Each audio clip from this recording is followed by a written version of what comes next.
Vamos seguindo a nossa exposição da primeira carta de Paulo aos Tessalonicenses, no capítulo 2, versículo 13 até o versículo 16. Convido os irmãos a abrir esse texto para que possamos lê-lo e para a nossa edificação. Tanto os irmãos que estão aqui na nave do templo, na galeria, e você que está em casa também, abra sua Bíblia na primeira carta de Paulo aos Tessalonicenses, capítulo 2, versículo 13 até o 16. Eu convido os irmãos a se colocarem mais uma vez em pé. Vamos ler esse texto para a nossa edificação. Diz assim: outra razão ainda temos nós para incessantemente dar graças a Deus, é que, tendo vós recebido a palavra que de nós ouvistes, que é de Deus, acolhestes não como palavra de homens, e sim como em verdade é a palavra de Deus, a qual com efeito está operando eficazmente em vós os que credes. Tanto é assim, irmãos, que vos tornastes imitadores das igrejas de Deus, existentes na Judéia em Cristo Jesus, porque também padecestes da parte dos vossos patrícios as mesmas coisas que eles, por sua vez, sofreram dos judeus, os quais não somente mataram o Senhor Jesus e os profetas, como também nos perseguiram, e não agradam a Deus, e são adversários de todos os homens, a ponto de nos impedirem de falar aos gentios, para que estes sejam salvos, a fim de irem enchendo sempre a medida de seus pecados. A ira, porém, sobreveio contra eles definitivamente. Que Deus nos abençoe. Vamos falar com o Senhor. Pai querido, ouvimos a Tua voz, ouvimos a Tua palavra, agora fale conosco, Senhor, para que possamos entendê-la e aplicá-la na nossa vida, que o Teu Santo Espírito que inspirou esta passagem possa iluminar as nossas mentes, para que possamos, ó Deus, aplicá-la na nossa vida e vivê-la, Senhor, e praticá-la. Ó Senhor, sopra essas palavras em nossos corações, e que esse texto possa queimar na nossa alma, na nossa vida, Senhor. Ó Senhor Jesus, abençoe o Teu povo, edifique o Teu povo, e aqueles, ó Deus, que ainda não são salvos, sejam alcançados pelo poder dessa palavra, pois nós sabemos que ela é poderosa para operar eficazmente em cada coração. Essa é a nossa oração no nome de Jesus. Amém. Poder sentar, meu irmão. Meus irmãos, nós vivemos na era da informação. A informação está no seu tablet, no seu computador, na televisão, nos jornais. E todos os dias nós somos bombardeados com muitas opiniões, com muitos discursos, com muitos ensinamentos, com muitas notícias. Nunca tivemos tanto acesso à comunicação. Hoje a gente não precisa mais ir à biblioteca, porque a biblioteca está na palma da sua mão. Você pode consultar, você pode pesquisar. No entanto, nós devemos discernir o que realmente tem autoridade sobre a nossa vida, o que tem que ter poder sobre a nossa mente.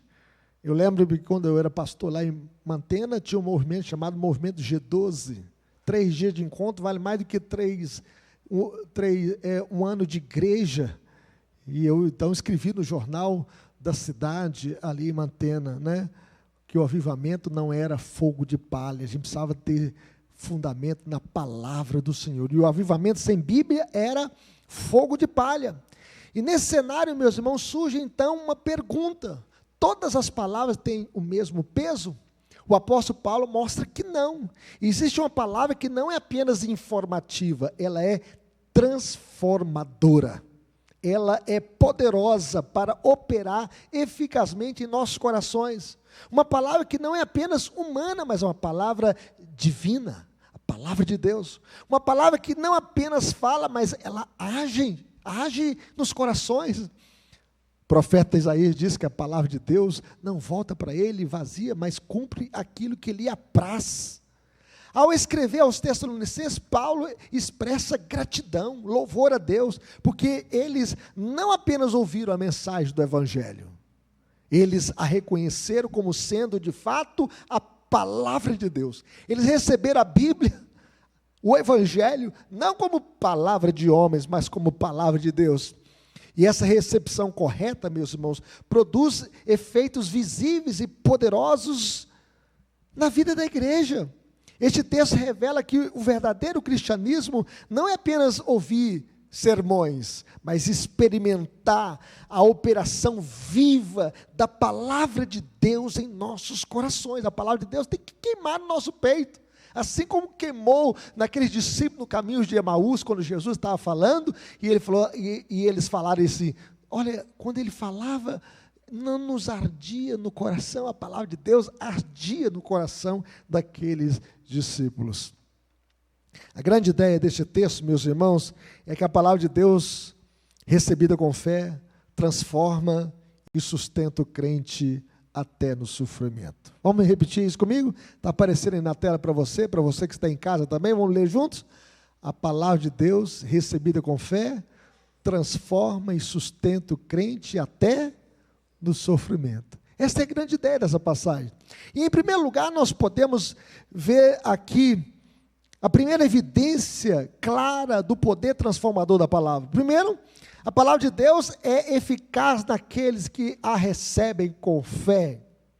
Paulo inicia dizendo, outra razão ainda temos nós para incessantemente dar graças a Deus. Veja bem que a gratidão é contínua, porque o que aconteceu foi extraordinário. E ele afirma que os tessalonicenses receberam externamente a palavra. É que tendo vós recebido a palavra que de nós ouviste, que é de Deus. Veja bem que eles ouviram a palavra pregada, ensinada pelo apóstolo Paulo. Além do mais, eles acolheram internamente a palavra. Olha o que diz o texto aí. Vamos ler comigo? Acolhestes não como palavra de quê? De homens, e sim como em verdade é a palavra de Deus. Veja bem que eles internalizaram a palavra, eles guardaram a palavra no coração, como diz o salmista, guarda no coração as tuas palavras para não pecar contra ti, porque a palavra de Deus, meus irmãos, é lâmpada para os nossos pés, é luz para os nossos caminhos, e a palavra de Deus tem que mover o nosso coração e transformar a nossa vida, para que possamos ser edificados, transformados, abençoados, tocados pela graça de Deus. Então o texto mostra que não acolhestes como palavra de homens, sim como palavra de Deus. O termo usado aqui indica que a palavra de Deus chegou aos ouvidos, mas a decisão aconteceu do coração. Eles acolheram a palavra de Deus. O milagre não está apenas na pregação, mas na recepção espiritual. Receber a palavra de Deus pela fé. A palavra é eficaz, meus irmãos, porque Deus mesmo está operando por meio dela. Deus está soprando as suas palavras em nossos corações pelo poder do Espírito Santo. Em Filipenses capítulo 2, versículo 13, o apóstolo Paulo diz o seguinte: porque Deus é quem efetua em vós tanto querer como o realizar segundo a sua boa vontade. A palavra de Deus não é um discurso morto, é um instrumento vivo nas mãos de Deus, para transformar corações, para edificar a igreja, para produzir um avivamento, despertamento espiritual na nossa vida. Martinho Lutero, o grande reformador do século XVI, ele chega a dizer o seguinte, que o evangelho é uma voz viva, não apenas letras mortas, é uma voz viva. E aqui está o ponto decisivo da vida espiritual. Como você ouve a palavra de Deus? Há duas formas: como uma palavra humana, você analisa, você critica, você aceita ou rejeita. Como aquele jornalista militonto da Rede Globo, né? Que diz que a Bíblia é um livrinho de idiota. O intolerante religioso. Ah, meus irmãos, nós devemos receber a palavra do Evangelho como palavra de Deus. E aí, quando você recebe o Evangelho como palavra de Deus, você se submete, você crê, você obedece, você pratica, você vive. E Paulo acrescenta o seguinte: a qual com efeito está operando eficazmente em vós. Então a palavra de Deus opera. A palavra de Deus não é passiva, a palavra de Deus é viva, a palavra de Deus age, mas somente nos que creem. A palavra só opera em vós, os que credes, porque sem fé, a palavra é apenas um som, mas com fé é poder de Deus. É por isso que Paulo chega a dizer assim, o evangelho é o poder de Deus para a salvação de todo aquele que crê, primeiro do judeu, também do grego, visto que o evangelho se revela, de fé em fé, como está escrito, o justo viverá pela fé. Então a palavra de Deus, ela é poder, meus irmãos, é poder para transformar corações. Você escuta a palavra de Deus com curiosidade ou você escuta com fé? Em Romanos 10, 14 está escrito, a fé vem pelo o ouvir, e ouvir a palavra de Cristo.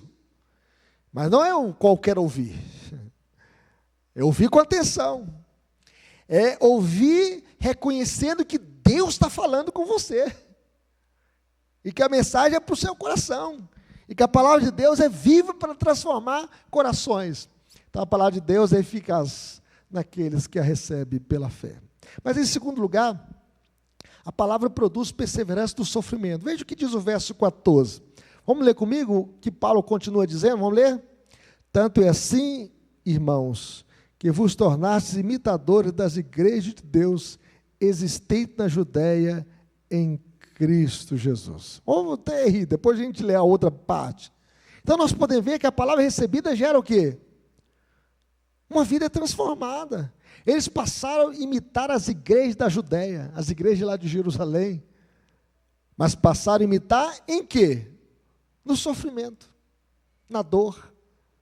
Porque também, olha o que diz o texto, a sequência do texto, porque também padecestes da parte dos vossos patrícios as mesmas coisas que eles, por sua vez, sofreram de quem? Dos judeus. Então aqui nós encontramos uma verdade profundamente contracultural, meus irmãos. A eficácia da palavra não é medida pela ausência de problemas, mas pela firmeza em meio a eles. Ninguém está isento da dor, ninguém está isento da perseguição, ninguém está isento da morte, ninguém está isento das perseguições. As igrejas da Judéia são apresentadas aqui como modelo. Elas eram igreja de Deus, elas estavam em Cristo, e elas estavam localizadas em um ambiente hostil, um ambiente de perseguição. E a igreja verdadeira, ela vive no mundo, mas ela pertence a Deus, e ela está em Cristo Jesus. Louvado seja Deus. E é por isso que ela sofre. E aqui nós podemos ver que a perseguição não é um acidente, é uma marca de autenticidade. Paulo chega a dizer o seguinte assim, quando ele escreve a sua segunda carta a Timóteo, ele fala assim, ora, todos quantos querem viver piedosamente em Cristo serão perseguidos. Paulo foi perseguido. Quando Paulo plantou essa igreja de Tessalônica, diz o texto que ele teve que fugir da cidade, porque eles queriam matá-lo. Teve um irmão chamado Jason, que ele foi arrastado de dentro da sua casa pelos judeus e pela malandragem ali, uma turba que foi na casa. Já pensou, você está dentro de casa, a pessoa está ali, com a família, e alguém arromba a sua casa, te tira de dentro da sua casa e te arrasta para a praça. E o levou para a prisão, e só não ficou preso porque pagou fiança. Mas ele passou essa perseguição grande. E Paulo então teve que fugir e ir para uma outra cidade, por causa da perseguição. Jesus diz o seguinte, se me perseguiram a mim, também perseguirão a vós outros. Este mundo, meus irmãos, não ama Cristo, este mundo odeia Cristo. E a igreja foi perseguida, mas a igreja perseverou por causa da palavra, no meio da dor, da dificuldade, no meio do sofrimento. Um atleta, meus irmãos, só desenvolve resistência quando enfrenta esforço e pressão. Da mesma forma, a fé verdadeira é fortalecida nas dificuldades. Você, quando passa pelo sofrimento, pela dor, por amor a Cristo, você se fortalece. A sua vida fica fortalecida no Senhor. Dietrich Bonhoeffer, ele enfrentou o governo perverso de Hitler, aquele que perseguia os judeus, matava os judeus, e nós podemos ver que o nazismo matou mais de 6 milhões de judeus.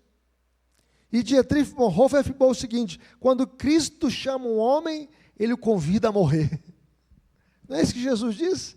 Se alguém quer vir após mim, a si mesmo se negue, tome a sua cruz e siga-me. Então não tenha medo de enfrentar o sofrimento por amor a Cristo. Esteja disposto a enfrentar tudo por amor a Cristo. Sua fé permanece firme quando você enfrenta a oposição, ou você quer mais recuar do que avançar? Você segue a Cristo apenas quando está na zona de conforto ou quando é conveniente? Você está disposto a sofrer por causa da verdade, por causa do Evangelho, seja na faculdade, no seu ambiente de trabalho, na sua família, na rua, na praça, na igreja, na sociedade?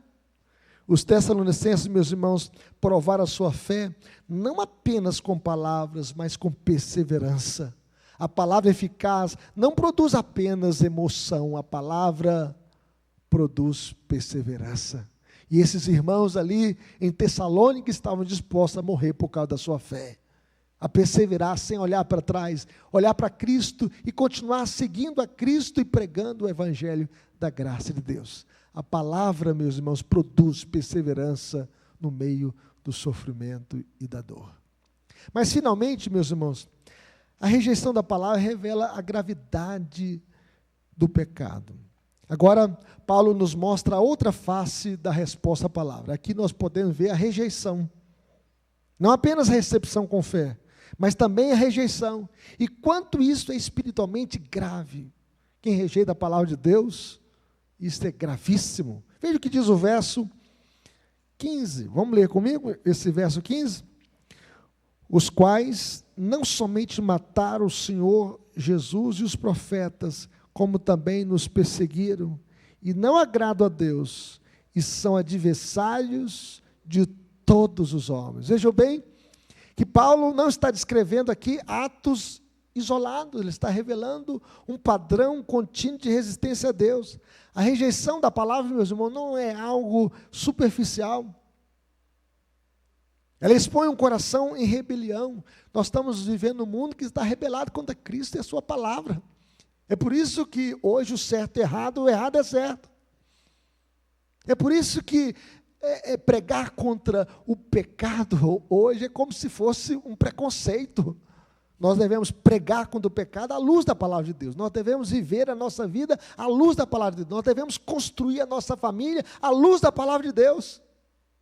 E uma igreja que abandona a palavra de Deus, ela deixa de ser igreja.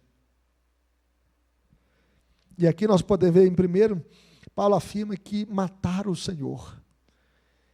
E isso representa o ponto mais alto da rejeição humana. Cristo é a revelação de Deus, é a palavra encarnada, é o verbo que se fez carne, habitou entre nós, cheio de graça e verdade, e vimos a sua glória, glória como do unigênito do Pai. E Jesus veio para o que era seu, e os seus não receberam. Mas todos quantos o receberam, deu-lhes o poder de serem feitos filhos de Deus, a saber, os que creem no seu nome. Então, rejeitar a Cristo, meus irmãos, é em essência rejeitar o próprio Deus. Pedro pregando no dia de Pentecostes, aquele sermão maravilhoso, quando quase 3.000 almas se converteram, ele disse ali em Jerusalém: sendo este entregue pelo determinado desígnio e presciência de Deus, vós o matastes, crucificando por mãos de iníquos. Veja bem que ele foi rejeitado pelo seu povo. E aqui vemos que o pecado não é apenas fraqueza moral, é oposição direta ao Senhor e ao plano de salvação. Nós vivemos num mundo caído, um mundo rebelado contra Deus. Em seguida, Paulo lembra que perseguiram os profetas. Ou seja, e essa rejeição, Paulo está dizendo assim, não começou agora. Ao longo da história, sempre que Deus falou, houve resistência.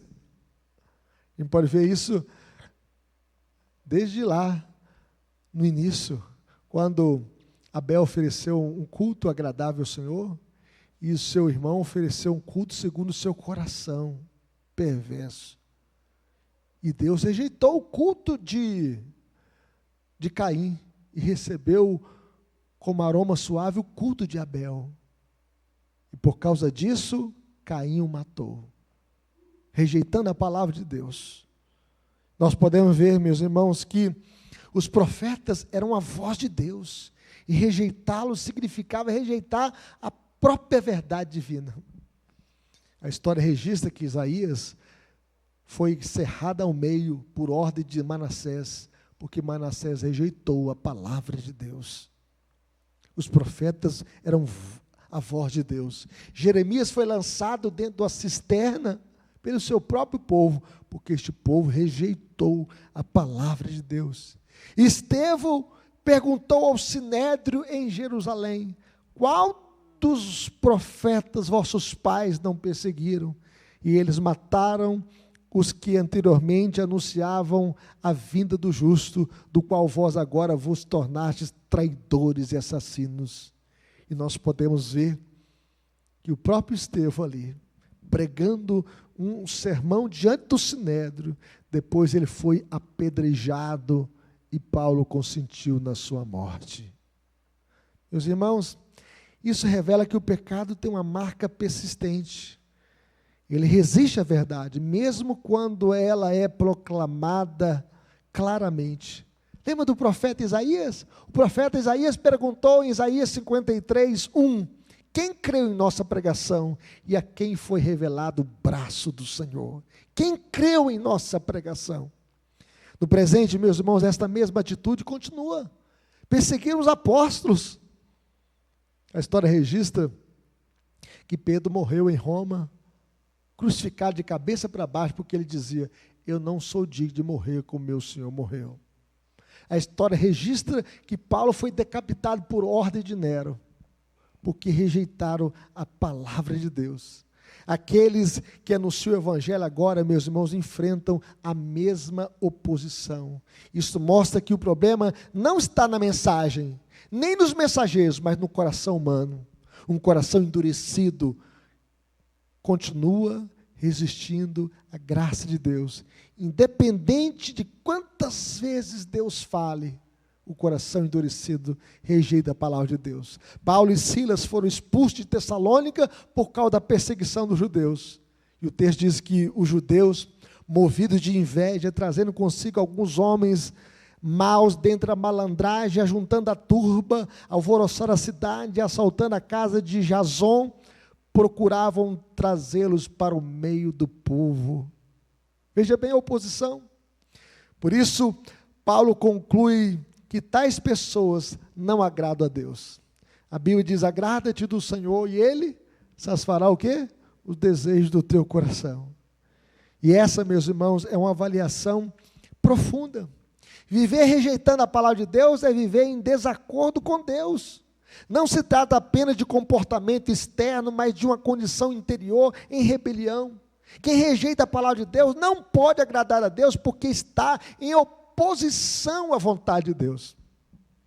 Certa vez eu estava evangelizando um homem, e ele falou assim comigo: olha, eu creio muito na Bíblia. Ou melhor, eu creio muito em Deus, mas eu não creio na Bíblia.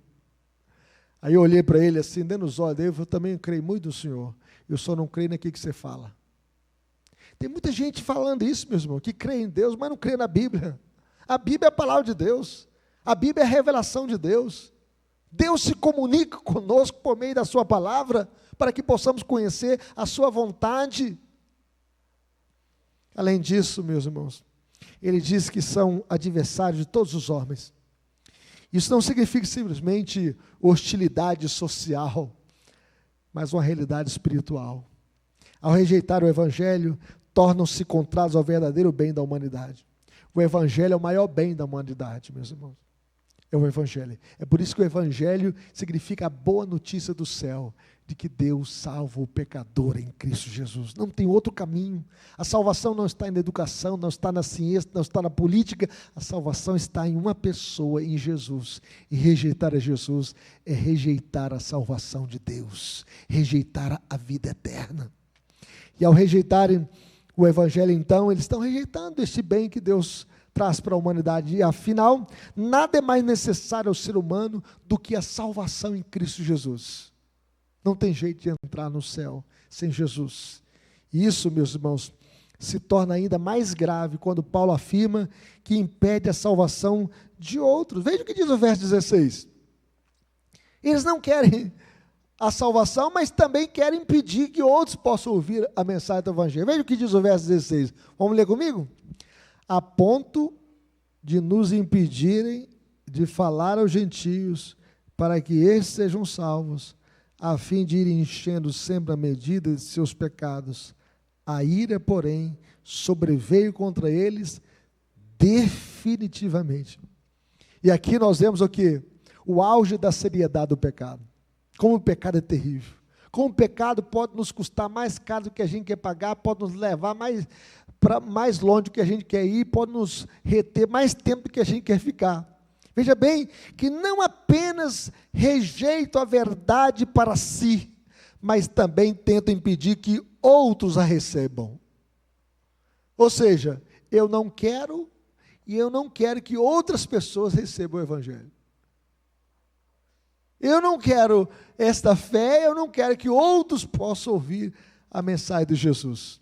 É aquilo que Jesus chega a dizer para os escribas e fariseus: ai de vós, escribas e fariseus hipócritas, porque fechais o reino do céu diante dos homens, pois vós não entrais e nem deixais entrar os que estão entrando. Eles não entram e não deixam entrar os que estão entrando. Ao se oporem, meus irmãos, à pregação do Evangelho, colocam-se contra o propósito salvador de Deus. Eles são contra Deus e o seu propósito redentor. Diante disso, Paulo mostra que esse comportamento não é momentâneo, mas é progressivo. O texto fala assim no finalzinho: enchendo sempre a medida de seus pecados. Vamos dizer isso comigo? Enchendo sempre a medida dos seus pecados. É como lá em Sodoma e Gomorra, né? Eles foram pecando contra Deus, e foram enchendo a medida até que Deus derramou o seu juízo sobre aquela cidade. E hoje não existe Sodoma e Gomorra no mapa, porque a paciência de Deus se esgotou. A paciência de Deus se esgotou. Ou seja, há um processo contínuo, meus irmãos, de endurecimento. Cada rejeição à palavra torna o coração mais resistente, mais insensível, mais distante de Deus, até que chega o momento em que a justiça de Deus se manifesta. Deus vai dando oportunidade, Deus vai falando, e eles vão resistindo, até que a justiça de Deus se manifesta. E o texto fala assim: a ira, porém, sobreveio contra eles definitivamente. A gente pode perceber que eles foram brincando com Deus, até que veio o juiz de Deus no ano 70. Quando o imperador Tito entrou em Jerusalém, mulheres grávidas foram abertas ao meio, os velhos foram mortos, as crianças foram mortas, porque eles ficaram brincando com Deus. É por isso que Jesus falou assim: não vai ficar aqui pedra sobre pedra que não seja derribada. A destruição de Jerusalém no ano 70 é um prenúncio do juízo final, quando a justiça de Deus virá sobre todos os homens, e todos vão comparecer diante do trono de Deus. E naquele dia ele vai dizer para os seus: vinde benditos do meu Pai, para a posse do reino que vos está preparado desde a fundação do mundo. Mas vai dizer também para uma geração ímpia, pecadora e adúltera: apartai de mim, malditos, para o fogo eterno, preparado para o diabo e os seus anjos. Porque a paciência de Deus se esgotou. Essa ira, meus irmãos, não era apenas futura, mas ela já começa a se manifestar no presente por meio de endurecimento espiritual, resistência crescente à verdade, cegueira diante da graça. É o próprio Deus entregando ao homem as consequências da sua rejeição. A pior coisa é quando Deus tira o pé do freio e deixa o homem seguir o seu próprio coração. É a pior coisa quando alguém fala assim, meu corpo, minhas regras. E ele segue o seu coração enganoso. Tem gente que fala assim, eu sigo o meu coração. Não siga o seu coração, siga a palavra de Deus. Não siga o seu coração, sabe por quê? Porque o seu coração é enganoso e desesperadamente corrupto. Quem o conhecerá? Siga a palavra de Deus. Se oriente pela palavra de Deus. Não siga como aqueles que seguem os astros, o horóscopo do dia. Siga a revelação de Deus. Siga a palavra do Senhor. Guarde essa palavra no seu coração. Pense, meus irmãos, em alguém que continuamente ignora um alerta médico grave. Lembro do meu tio. Meu tio, com 32 anos, ele recebeu o diagnóstico que tinha que fazer uma cirurgia, tirar o seu baço. E sem o baço, a pessoa pode sobreviver. Vai, não vou mexer com isso agora não. E aí, ele foi deixando para depois, com 42 anos, ele descobriu que a enfermidade do baço, que era esquistossomose ou a xistose, como a gente conhece, atingiu também o seu fígado.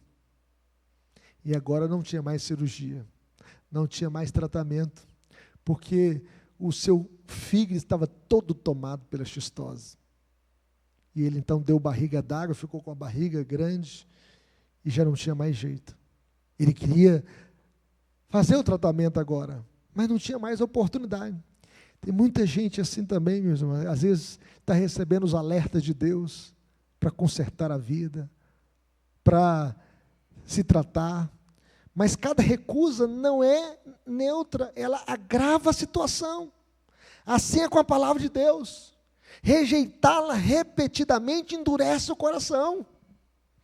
E este texto nos confronta diretamente.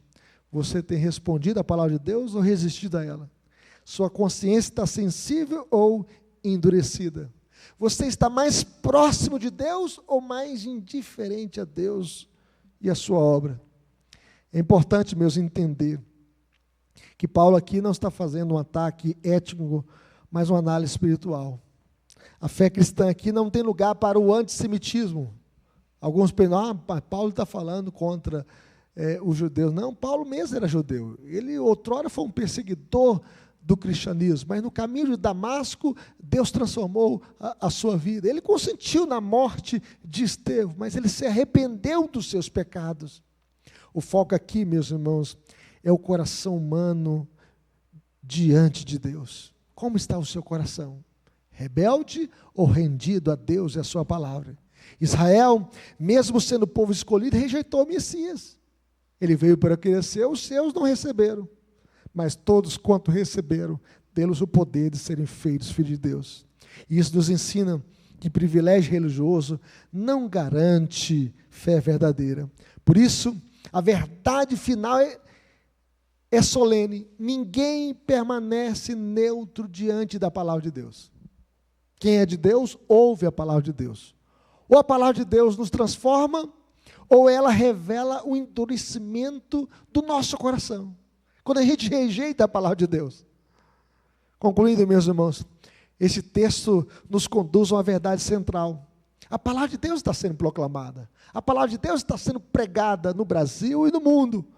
Mas o que define tudo não é apenas ouvi-la, mas é como recebemos. Nós recebemos a palavra de Deus como palavra de homens ou como palavra de Deus? Os Tessalonicenses receberam-na como palavra de Deus. Receba a palavra de Deus no seu coração, como palavra de Deus, não como palavra dos homens. E eles então foram transformados por essa palavra. Como o Senhor Jesus nos ensinou a orar.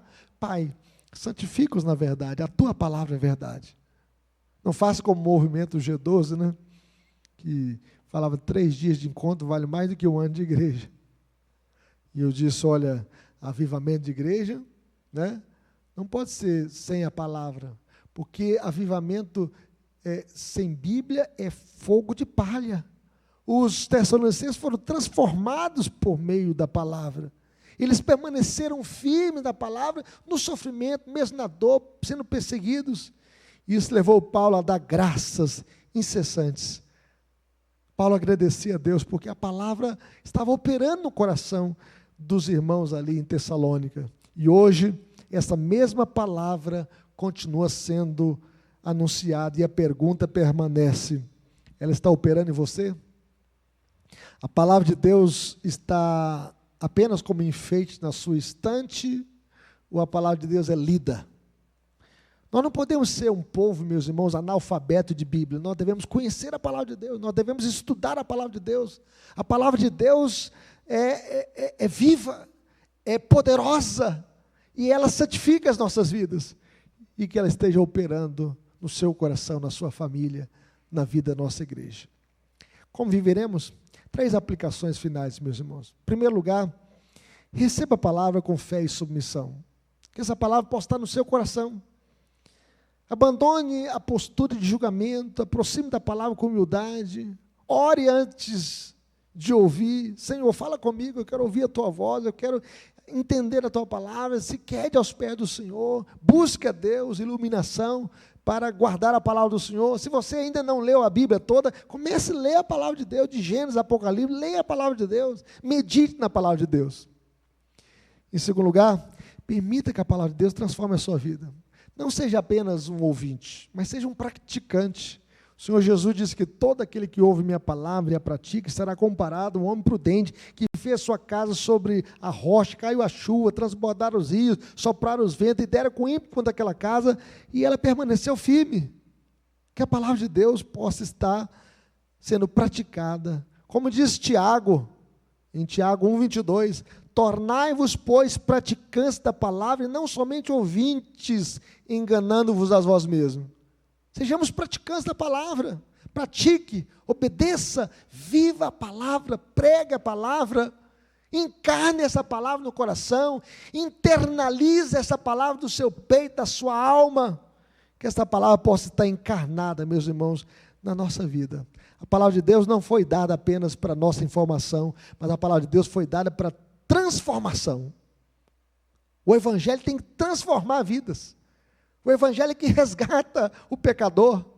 O Evangelho é que transforma o pecador. Mas, finalmente, permaneça firme no sofrimento. Se você está sofrendo, passando por alguma luta, não desista. Lute. Pregue a palavra, viva a palavra. Se você leva a palavra a sério, haverá oposição. Mas isso não é sinal de fracasso, é evidência de que Deus está operando na sua vida. E nesse meio de oposição, você é fortalecido, sabe por quê? Porque o Senhor não desiste de você. Ele diz: eis que estou convosco todos os dias até a consumação do século. Então permaneça firme sem olhar para trás, sem se desviar nem para a esquerda nem para a direita. Permaneça na palavra, firme na palavra. Que Deus nos conceda, meus irmãos, corações sensíveis, fé verdadeira e perseverança constante, para que a sua palavra opere poderosamente em nós, hoje e para sempre. Que a palavra do Senhor continue operando na nossa vida, porque a palavra de Deus é poderosa para edificar, transformar, santificar e alcançar vidas. Que Deus nos abençoe. Vamos